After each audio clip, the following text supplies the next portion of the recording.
अगर आप दिल्ली में BS3 पेट्रोल और BS4 डीजल कार चला रहे हैं तो आज से ही इन्हें छोड़ दीजिए। ऐसा हम इसलिए कह रहे हैं क्योंकि परिवहन विभाग जल्द ही इन कारों पर प्रतिबंध लगाने जा रहा है। जैसे ही ग्रैब 3 के नियम लागू होंगे वैसे ही इन 4 पहिया वाहनों पर प्रतिबंध लगा दिया जाएगा। इतना ही नहीं, अगर ऐसा वाहन सड़क पर चलते पाया जाएगा तो वाहन मालिक पर 20,000 रुपए का जुर्माना लगाया जाएगा। मौजूदा समय की बात की जाए तो दिल्ली में 2,07,038 पेट्रोल वाहन और BS4 के 3,09,225 डीजल वाहन हैं। आपकी जानकारी के लिए बता दें कि वायु प्रदूषण को देखते हुए ही ये कदम उठाया जा रहा है। इसके साथ ही राष्ट्रीय वायु गुणवत्ता आयोग ने दिल्ली और NCR में इलेक्ट्रिक और CNG से चलने वाले वाहनों को बढ़ावा देने का निर्देश भी दिया है। इतना ही नहीं, पॉल्यूशन फैलाने वाले वाहनों को भी ये निर्देश दिया गया है और साथ ही पॉल्यूशन फैलाने वाले वाहनों पर कार्रवाई के लिए परिवहन विभाग की तरफ से 114 टीमें भी तैनात की गई हैं। एक चीज ध्यान देने वाली ये है कि आपातकालीन सेवाओं के लिए इस्तेमाल होने वाली और साथ ही सरकारी कामों में लगे वाहन इस बैन के दायरे में बिल्कुल भी नहीं आते हैं।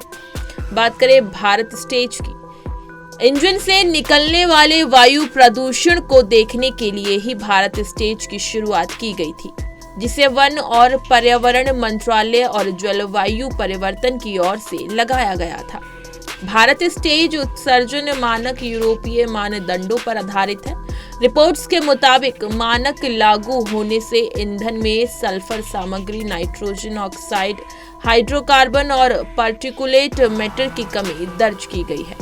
पेट्रोल पर चलने वाले BS4 मानक वाले इंजन से प्रदूषण में 1.0 ग्राम किलोमीटर के कार्बन मोनोऑक्साइड, 1.8 ग्राम पर किलोमीटर हाइड्रोकार्बन पर नाइट्रोजन ऑक्साइड और 0.025 के सांस लेने योग्य सस्पेंडेड पार्टिकुलेट मैटर निकलता था।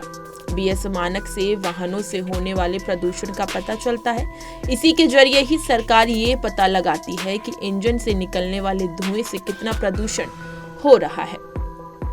दिल्ली में BS3 पेट्रोल और BS4 डीजल कारों पर प्रतिबंध लगाने की योजना है।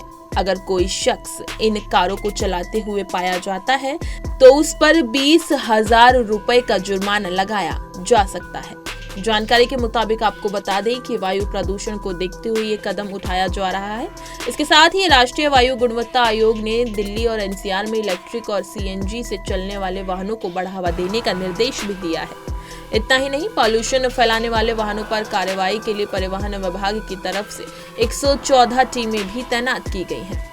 एक चीज ध्यान देने वाली ये है कि आपातकालीन सेवाओं के लिए इस्तेमाल होने वाली और साथ ही सरकारी कामों में लगे वाहन इस बैन के दायरे में नहीं आते हैं।